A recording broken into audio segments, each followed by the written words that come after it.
За активностите на Црвениот крст на град Скопје е отворената нова линија за повозрастните граѓани. Разговараме со Катерина Гиевска, стручен соработник во Црвениот крст на градот Скопје. Добро утро. Добро утро, добро ве најдов. Многу ми е драго што ја промовираме денеска оваа линија. Зошто целта прво, зошто се отвора нова линија која што е наменета само за повозрастните граѓани? Токму така се работи за посебна линија која што е за лицата во трето доба, секако и доколку се јави нема да биде одбиен. Да. На оваа линија одговараат доктори од Црвениот крст на град Скопје.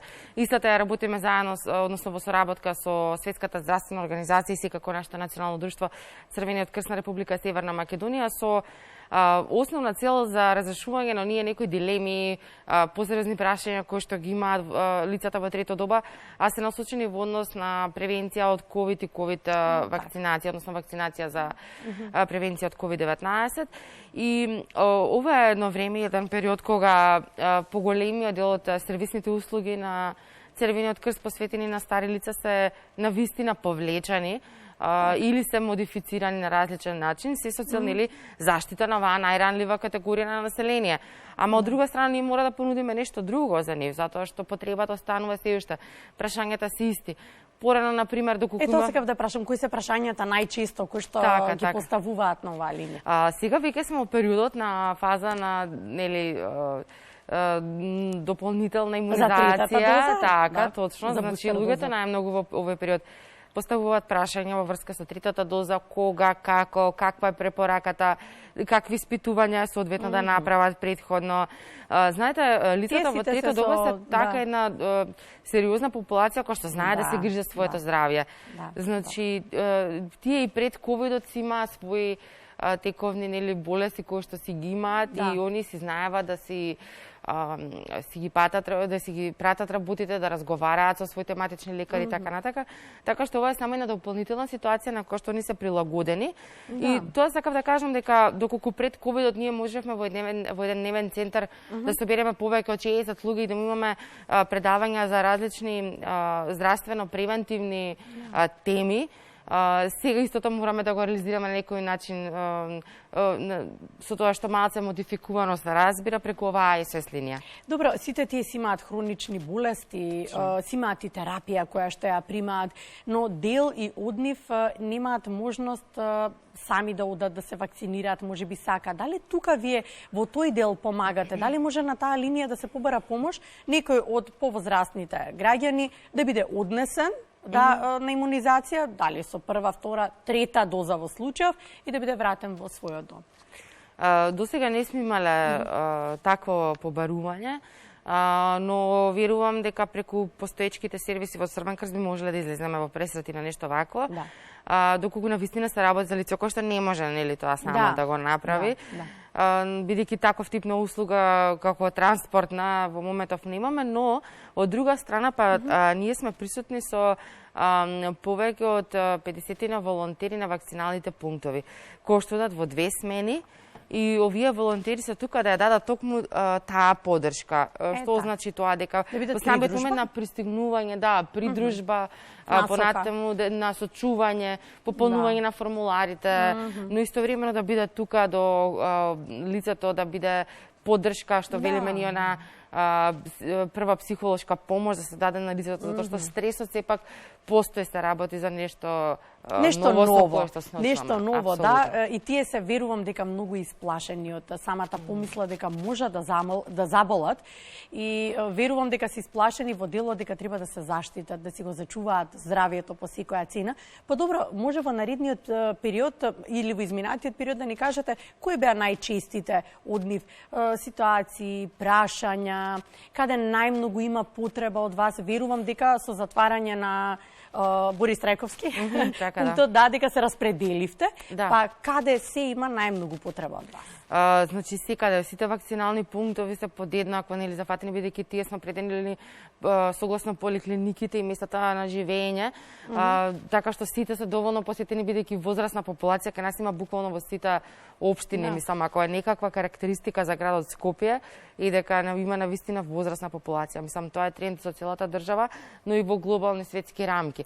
Тоа што би сакала јас да кажам дека е нешто што е многу интересно е дека денеска зборуваме нели за општата здравствена состојба, за какви они прашања за во делот на здравјето може да постават и упатат кон нашите доктори што одговараат на оваа линија што ја промовираме денеска. Но тука станува збори за менталното здравје, меѓу другото.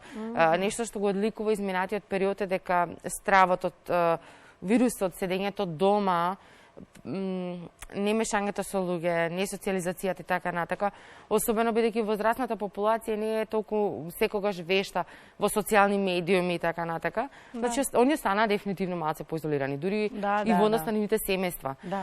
Така што многу често некаков разговор кој што го имаме сега со докторите, кој што го водат, е дека се сведува па всушност да ги пренасочиме кон некои други линии кои што ги имаме, каде што работат психолози, социјални работници, обучени, значи лица за пружање на прва психолошка помош и психосоцијална поддршка, па едниот контакт од едната линија се префали на другиот затоа што лицето всушност може би најавило да праша за вакцина или за превенција или некој пат лична работа која што има врска со здравјето и ковидот, ама да се префали на ова што го викаме ментално здравје, да се забележи нешто друго. Добро, можеби како изминатиот период никогаш повеќе чинам дека повозрастните граѓани се навраќа на детските времиња, се навраќа можеби низ фотографии, низ барање на изгубени пријателства, но и на навраќање на некој хоби кое што си го имале. Па она што можам да го забележам и еве вака и повеќе по разговори е дека почнале повторно да плетат, па почнале повторно да играат, не знам, шах, карти и така натаму. Па еве во тој дел верувам кога имате можност да поразговарате со нив, што велат тие? За жал ќе морам да го кажам тоа што можеби не помислува дека некој ќе го слушне. Тие кои што биле претходно активни може да продолжат со некој ваков тип на активности, но ние како Црвен крст работиме и најчесто до нас се обраќаат лицата кои што се навистина во лоша состојба. Баш ке споделам еден последен повик кој што го имавме со еден корисник кој што не се упати за здравствената превенција, ја почнавме така, се заврши тој муавет, но продолжи за тоа да каже колку се чувствува осамено и колку живењето во 4 ѕида е неподносливо, сами со страво да се излезе и дека идењето до маркет е стресно и колку единственото некој што го гледа е едно маче кој што ќе пројде на улица. Екатерина, како да помогнем? Ајде сакаме да делуваме. Ние можеби како медиум се обидуваме да понудиме разни содржини, да понудиме интересни гостувања, прилози и така натаму со колегите постојано работиме за да го задржиме нашето внимание, но тоа се неколку часа. Да, една од работите како што можеме да придонесеме е денешното мое гостување тука, да бидеме поотворени заедно, да кажеме дека нема ништо страшно доколку не знам, ве боли денеска рамото, а треба дојдете на вакцинација и чувствувате страв поради тоа, слободно се јавите на оваа линија и сконсултирате се со докторите. Доколку тие го немаат вистинскиот, односно соодветниот одговор или не се чувствуваат доволно подготвени, ќе ве препратиме кај некој друг, па ќе се консултираме, ќе добиете повратна информација. Или пак да се проверат и другите сервиси кои што ги нуди Црвениот крст. Слободно сите чувствуваме нешто, на секој пат постоја на спрега дали да пробам, дали да се јавам, дали да кажам како ми е срамот, стигмата и така натака, па што ќе каже околината. Ова постои за сите нас. Значи, потребно да ги користиме овие сервиси кои што ги имаме.